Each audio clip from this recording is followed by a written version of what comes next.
各位弟兄姐妹，大家早安，大家平安。今天是我们约翰福音第30天的共读。今天早上邀请廖松辉长老来带领我们大家做开始的祷告。天父，我们感谢你，是我们在清晨的时候与你相遇。愿主你的话语苏醒我们的心，使我们的生命有盼望，使我们的生活更得力。我们将今天交在你的手中，也在我们的圣经共读里面聆听你的话语，活出你要我们活出的样式，荣耀神你自己的名。谢谢耶稣与我们同在，祝福我们。祷告奉耶稣基督的圣名，阿们。阿们，谢谢。昨天我们从约翰福音的第11章来看见，当拉撒路从死里复活，耶稣显出他是神儿子的记号，是地上的人，特别是公会，还有在耶路撒冷的大祭司带头要来策划杀害神的儿子，神的弥赛亚。那甚至他来说出一段预言，就是一人替百姓死，免得整个民族灭亡。那这也成就上帝，他要用耶稣基督在十字架上的救赎来救全人类的罪。那今天我们要继续来看耶稣他的传道的最后，进入了最后的一周那在约翰福音呢1到11章是耶稣3年半的传道。那从第12章到19章，耶稣受死，是他在地上的最后的一周的时间。那这8天的时间呢，约翰福音花了很多的篇幅来记载。我们这7天的时间。好，那我们请宋会长老先带我们来读第12章的1到8节。逾越节的前6天，耶稣到了伯大尼，就是拉撒路住的地方。耶稣曾在这里使拉撒路复活，有人在那里为耶稣预备了晚饭。马大帮忙招待，拉撒路和其他的客人跟耶稣一起用饭。这时候，玛利亚拿了一瓶珍贵的纯纳大香油膏，倒在耶稣脚上，然后用自己的头发去擦。屋子里充满了香气。耶稣的一个门徒，就是将出卖他的加略人犹大，说：“为什么不拿这香油膏去卖300块银子来分给穷人呢？”他说这话，并不是真的关心穷人，而是因为他是贼，他管钱，常盗用公款。但是耶稣说：“由他吧。这是他留下来为着我安葬之日用的。常常有穷人跟你们在一起，但是你们不常有我。”谢谢。那在这里一开始就提到12章第1节是逾越节的前6天那在上一段呢是11章的后面这一段是说逾越节近了。那因为这些犹太人要过节呢，他们需要花一段时间来上耶路撒冷，那他们要做这样的安排。那所以到了12章非常的清楚来指明就是已经到了逾越节的前6天。那耶稣又来到了伯大尼，因为前面有提到耶稣因为这些公会要杀害耶稣，所以耶稣呢又去到了以法莲。那到了逾越节，耶稣又回来到了伯大尼，甚至提到这就是拉撒路住的地方。那也再次提到这就是拉撒路复活的地方。那第2节提到在伯大尼有人为耶稣预备宴席。那马大帮忙招待，拉撒路还有其他的客人也一同在那里用饭。所以也让我们看到熟悉的马大，那还有这些热闹的人群。那这逾越节在预备的宴席呢，也是要纪念他们离开埃及为奴的日子。那也是在宣告上帝的拯救，上帝的救恩。那马大、拉撒路都出现了，那还没有看到玛利亚。那玛利亚做什么呢？玛利亚呢，她不是只有听讲道，那玛利亚呢，她拿着1斤，1斤大概就是340公克，那算是蛮多的分量。好，香膏极贵的纯拿达香膏。好，那纯就是真拿达香膏，真的意思就是纯正，没有杂质。好，就是没有稀释的，而且拿达香膏是由印度提炼出来的香膏，那也会用上等的香油，都会用玉瓶啊，好来珍藏，好300多克，好并没有很多。那这是当时一个人可能要用1年的工资啊，好才能够去赚得好去买得的珍贵的香膏。那这香膏呢，通常在女性或是说在当时的重要的宴会场合呢，好会抹在这些客人好的身上，好那代表主人对他们的尊重。但是呢，在这里玛利亚的是用这个珍贵的香膏呢，先去抹耶稣的脚好抹耶稣的脚，然后呢，再用自己的头发去擦。那这里形容说呢，整个屋子里面就充满了香气啊。那这个事件我们之前有提到，那这个12章的玛利亚抹香膏，好，在拉萨路复活的11章，它就已经先预告。好，那在其他的地方有记载，这个抹香膏的呢，在马太福音的26章、马可福音的14章，那都有记载，在法利赛人西门的家中但是在路加福音第7章也记载一个女人抹香膏，也是在一个叫西门的家里，但是呢，那个女人是有罪的女人那所以这4卷福音书都有提过这件事情。但是呢，在路加福音呢，所提到的呢地点，还有时间，还有那个女人的身份呢，跟这个约翰福音有相同，也有不相同所以我们还是需要谨慎的来做一个处理。那这个玛利亚呢，她用头发抹耶稣的脚，这样子的行为，这样的举止呢，那不太容易理解。好，那但是这香膏呢，可以抹在头上，也可以抹到脚上，或是呢，玛利亚用这个头发去抹这个脚呢，那它也是表明对耶稣的一种敬爱，那也是表示一种我们后来知道这是耶稣自己说是为他的安葬之日所预备的，所以耶稣知道玛利亚这个动作的意义，就是耶稣呢他已经有教导，也已经有揭露，他将要来行义了，他将要来牺牲自己。好，那玛利亚呢，就是以专心听讲道出名的，所以他用这样的香膏，知道耶稣他要受难，他要牺牲，好，那他是即便的在不舍，但是他不是像彼得一样去阻止耶稣，而是选择他来顺服，并且呢，他也先提早为耶稣的安葬好来做预备。但是这个动作呢，却引发了这个他的门徒的不同的看法。所以第4节就是加略人犹大，那他是负责管钱，那个钱囊呢，意思是钱箱那也是他们能够在外面生活，表示他们都需要钱，并不是每一天都是靠着神机5饼2鱼在生活，他们还是需要食衣住行。那这个犹大呢，他心中呢，就马上做出了一个判断，说这个玛利亚呢，为什么不拿这些香油膏去卖300块银？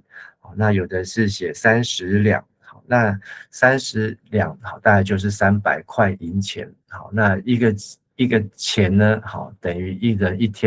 人一天的工资，所以换算呢，大概300钱，就是一个人要工作将近1年的时间，才能够得到的工资那这对我们今天来算的话，那真的是很难去想象。玛利亚用这么珍贵的拿达香膏，然后呢去抹耶稣，用这些头发去抹耶稣的脚。不过呢，重点在于后面整个屋子就充满了香气这个屋子里面充满了膏的香气。那犹大的价值观说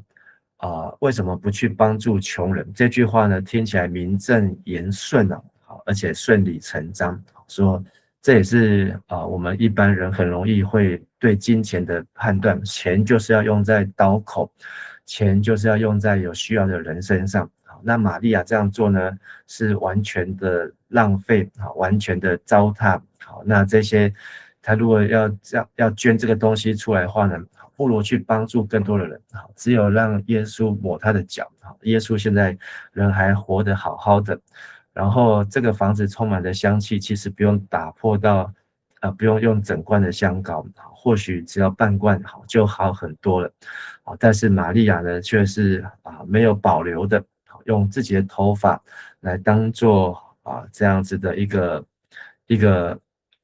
手帕，或是当做一个布之类的，要来涂抹膏抹来膏耶稣啊。那所以但是呢，约翰福音的作者约翰很快就揭露犹大的动机啊，因为这都是事后他们认清了犹大这个人，所以第6节，犹大说这话并不是真的关心穷人，而是因为他是贼，他管钱，常盗用公款。所以犹大呢是把钱看得非常重的人啊。那他盗用公款做什么？虽然没有提到，但是呢，耶稣也不是不认识他，但是耶稣要让他管钱，就是耶稣在测试这个人有没有在小事上忠心，在小事上忠心，才能够在大事上忠心。但是这些门徒呢，后来都看清犹大，居然就为了同样的30两30两，就卖了耶稣。好，那这个是在其他的福音书当中。所以30两可以打破香膏来膏耶稣，但是30两呢也出卖了耶稣。所以一件美事那在犹大的眼中呢是一个浪费，但是呢在上帝的眼中呢这是一个充满馨香之味、馨香之气一个美好的事情。第7节耶稣就说由他吧，就是不要为难他，也不要怪他。他这香膏本是为我的安葬之日留的。那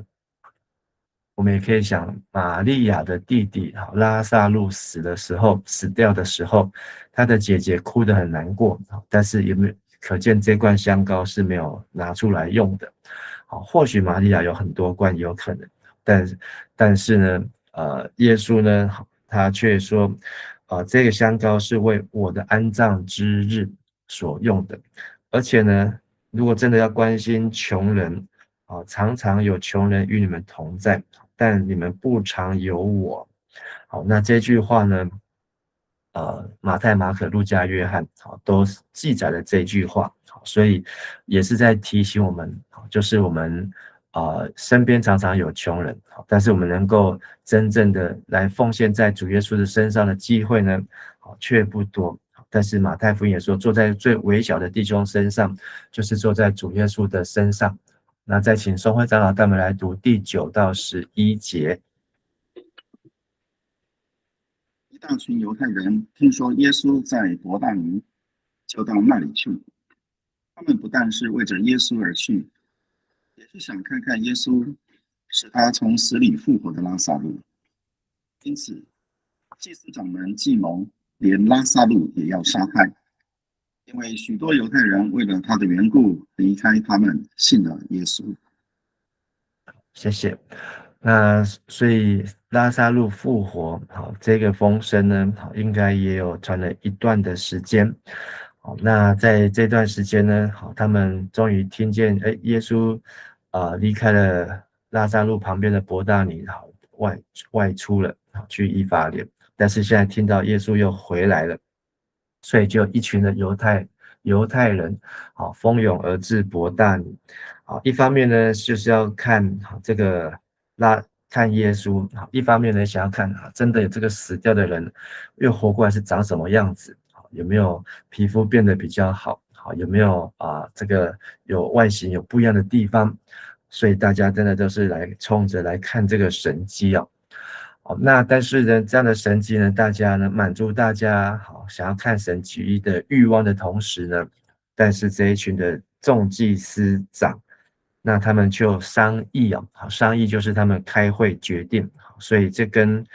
前一章的他们商议要杀耶稣，是一样的字，就是他们开会决定，是如果在今天就是还有会议记录，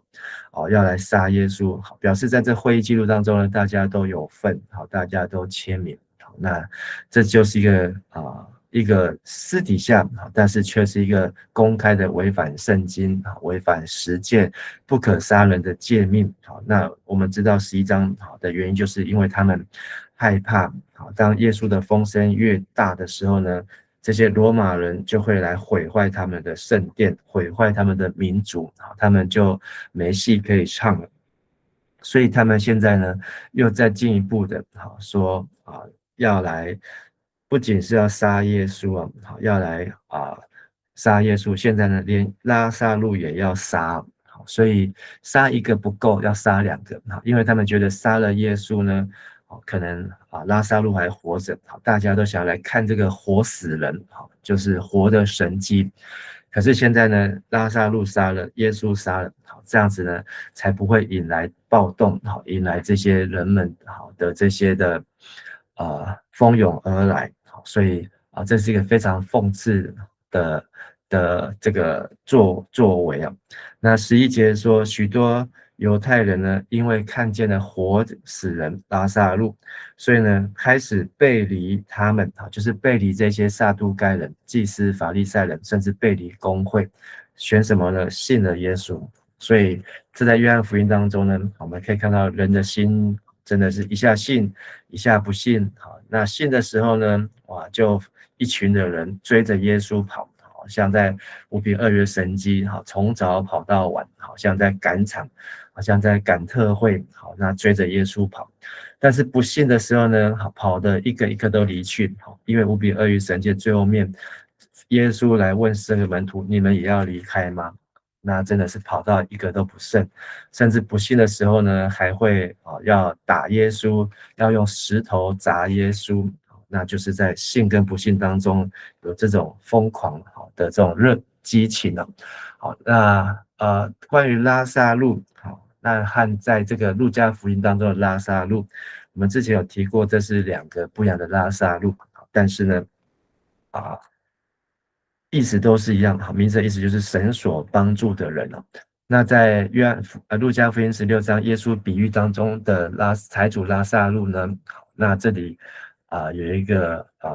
非常吻合的地方，就是在地狱当中的财主呢，求亚伯拉罕差这个穷人长大麻风的拉撒路去警告财主，他还有5个兄弟，那叫他们要悔改。那财主说，如果有人能够从死里复活，他们的兄弟们必然会听劝。那所以这个拉撒路呢，他这个财主呢，希望有一个死里复活的人能够去劝他们的兄弟不要再这么硬着心不要不帮助穷人不要呢只有钱满足自己。可是呢，亚伯拉罕却回答这个在地狱当中的财主说：他们若不听从摩西和先知的话，就算有一个从死里复活的，他们也是不听劝的。所以这已经摩西的话和圣经先知摩西先知就是圣经的话，已经定了人自己的罪，就是是否遵行，听了有没有去行，或是听了不去行。听了不去行，就是住在沙土上，水来土淹这个风吹这个马上呢就被冲毁。那这也应验了在另外这个拉撒路的身上，他还真的就是从死里复活，那要来传这一个悔改的信息。可是呢，在这里呢，祭司长们还有这一群公会的人士呢，并没有因为拉撒路的复活呢受到警惕和警戒。反而呢，连耶稣要杀拉撒路也要杀，来湮灭证据只因为他们很怕罗马人，怕罗马人的政治呢会来毁坏他们的圣殿，毁坏他们的民族，毁坏他们的土地那我们再请说一长老最后带我们来读最后12到19节。第二天，一大群到耶路撒冷过节的人听说耶稣就要进城，于是他们拿着棕树枝出去迎接他，欢呼说：赞美上帝，愿上帝赐福给奉主名而来的那位，愿上帝赐福给以色列的君王。耶稣找到一匹驴，骑上去，正如圣经所记载的：西安城的儿女们啊，不要惧怕，看哪，你们的君王骑着小驴来了。起初，他的门徒不明白这事的意义，到了耶稣得了荣耀以后，才想起圣经的话是指着他说的，而且人们果然照所说的做了。当耶稣呼唤拉撒路，使他从死里复活，走出墓穴时，跟耶稣在一起的那群人，把他们所看见的传开了。许多人因为听见他行了这神迹，都去迎接他。法利赛人彼此说：“我们真是一事无成，你看，全世界都跟他去了。”谢谢。那这一段记载就是耶稣光荣的进耶路撒冷。那在马太福音的21章、马可福音的11章、路加福音的19章，都有同样的记载。那这也是所谓我们在过的棕树主日，也就是再来这个礼拜天。那因为这里提到一大群到耶路撒冷过节的人呢，那他们听见了耶稣的风声，还有拉撒路复活所造成的这个轰动，那他们都拿着棕树枝出去来迎接啊。那这棕树枝的由来呢，是在马加比时代。马加比时代呢，就是这些马加比洁净圣殿献给神的时候呢，他们就拿着棕树枝在游行。所以这一个画面呢，真的就是可以看出这些宗教跟政治呢结合，他们心中多么期待上帝的国就像是马加比王朝一样，能够独立，能够重新的献上圣殿。那么他也期待这样子的一个复国好的一个机会能够再来到。那所以棕树枝跟马加比的革命呢，就是来迎接这些耶稣进城的百姓，他们内心的想法就是要恢复他们的犹太民族，恢复他们的以色列王国，恢复他们在大卫的全盛时期的光荣时代啊。那他们喊了，现在中文译本把这个字呢已经改掉了，赞美上帝，赞美上帝。那在和合本呢是和散那。那和散那呢，这是一个希伯来文的发音。那它这个发音呢，原来是一个求救，就是立刻即刻拯救，赶快来救我们。所以这句话比较可以凸显出这一群来迎接耶稣的人，他们心中的心态，就是他们已经被罗马这样子压制。好，那之前他们已经灭国，这个快要500多年。好，那他们快要600年。好，那在这段期间呢，他们受到不同的国家强权，亚述，巴比伦，那再来就是波斯，再来又希腊，现在又罗马。但以理书所预告的呢，这个巨大的人像呢，全部都出现了。他们真的是被折磨，所以他们喊和散那，和散那。就是不仅是赞美，还是一个求救，是一个求救。求救谁呢？以色列的君王愿那奉主名来是应当称颂的。所以他们呢在这里宣告耶稣是谁呢？就是以色列的王。所以非常的清楚，就是他们要逼耶稣做王。这在五饼二鱼的神迹当天呢，就有一群人要来逼耶稣来做王。那耶稣找到一批驴驹，好，那我们知道在马太就有记载，好，那是耶稣差门徒，好，去牵了2匹母驴和1匹小驴啊。那这个驴驹呢，在现代中文译本也没有再把这个驴驹，好，驴驹就是小驴，好，那他只有写一匹驴骑上去，好，如同圣经所记载。好，那这一段圣经记载呢，是出现在500年前的先知撒迦利亚9章9节这里所说的。那在这将近500年前呢，先知就已经预告说，锡安城的儿女们不要惧怕，看哪，你们的君王骑着小驴来了。所以驴驹就是小驴啊。那所以这句话呢，在撒迦利亚书的记载当中，所以他们呢真的是觉得这400-500年来，没有这么伟大的王，而且甚至是这1000年来，从大卫的时代到耶稣的时代，也没有这么伟大的王，那能够行出一个这样伟大的神迹，以完全颠覆科学自然，然后让生来瞎眼的看见，瘸腿38年的行走，还有这个死掉4天的拉撒路也复活。好，那这一串的神迹呢？他不是神，那他是谁呢？他若是神，就可以做他们的王，就是摩西在申命记所说的那一位先知啊。那他们呢，就是真的是把他当成王一样的好来欢迎，好来迎接。但是呢，17节这个这就是耶稣骑驴进城的画面其实看起来很不协调因为一个王呢应该是像个骑个马战马要骑个有这个军队马匹在前面但是呢他却骑了一个小驴那在其他福音书也有提到，大家把他们的衣服就铺在地上就是非常克难的非常的这个临时的来预备那挥舞着棕树枝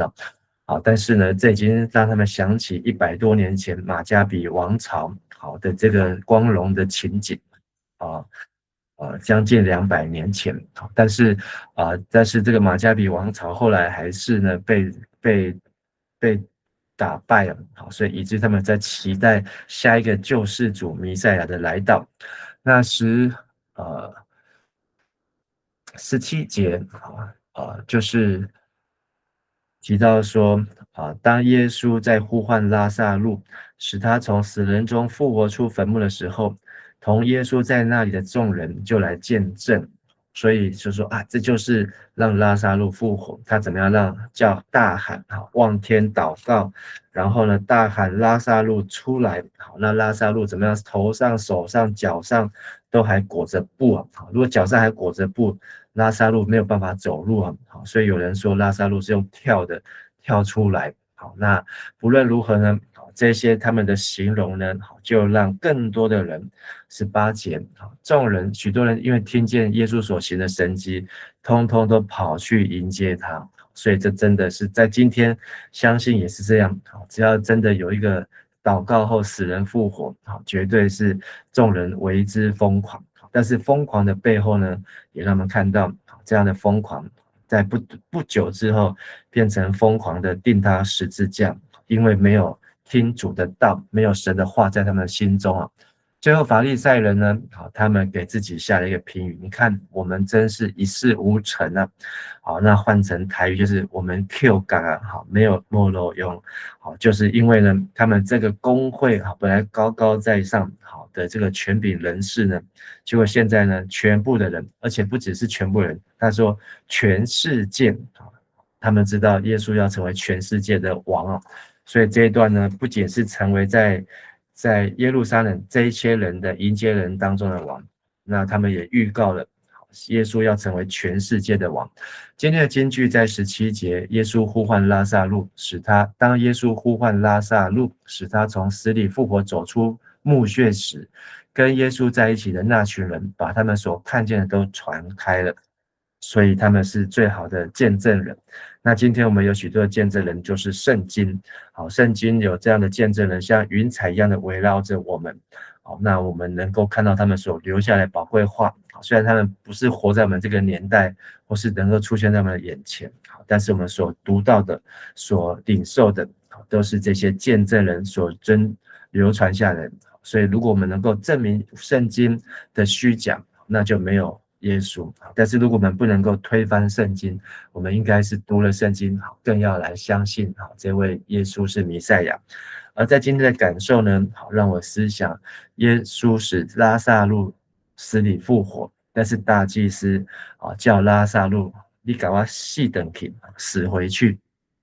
所以魔鬼要迷惑人的心的时候呢，信仰地位越崇高的人呢，越要警醒了，因为魔鬼不是只有进入犹大的心哦，魔鬼都进入了这个祭司长大祭司的心中，他们开了一串这个死亡名单，那一个两个的接二连三的要来迫害他们。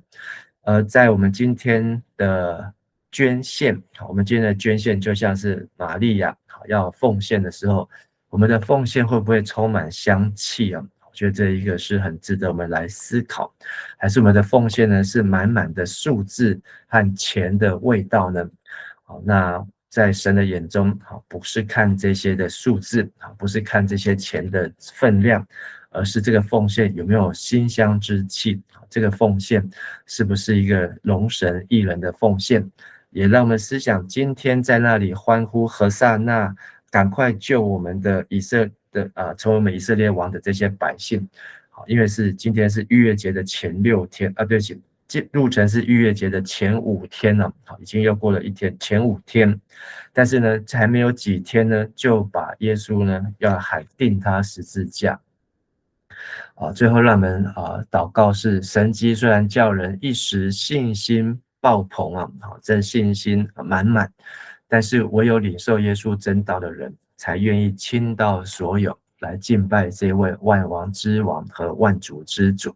盼望我们不是只有看神迹一时的冲动，一时的感动，而是从神的道来看神迹，能够一生一世来敬拜主耶稣。我们一起来祷告。亲爱的父神，我们感谢赞美你，透过耶稣的自我启示，耶稣他道成肉身，让我们知道怎么样可以坐在主耶稣基督的身上，也能够把我们真正的看为宝贵珍贵的，能够拿来献给耶稣因为这是一个极其荣耀的事情，也是在神国当中神所看重的事情。求主也教导帮助我们，他们的奉献不是只有金钱，而是奉献我们的心，奉献我们的全人，都愿意如同玛利亚用头发来膏抹耶稣一样，都愿意奉献给你。也求你祝福我们的今天这个礼拜1周的工作，让我们都能够带着耶稣的馨香之气，能够为主做美好的见证，以及接下来即将要进入棕树主日，也让我们在这个进入棕树主日的当中，让我们所迎接的不是地上的君王，而是世上的君王，是永恒的君王。我们这样子祷告祈求，感谢奉主耶稣的名，阿们。谢谢松辉长老，谢谢大家，大家平安。谢谢牧师，谢谢长老，大家平安。谢谢牧师，平安，平安，谢谢牧师，谢谢，谢谢牧师，谢谢平安。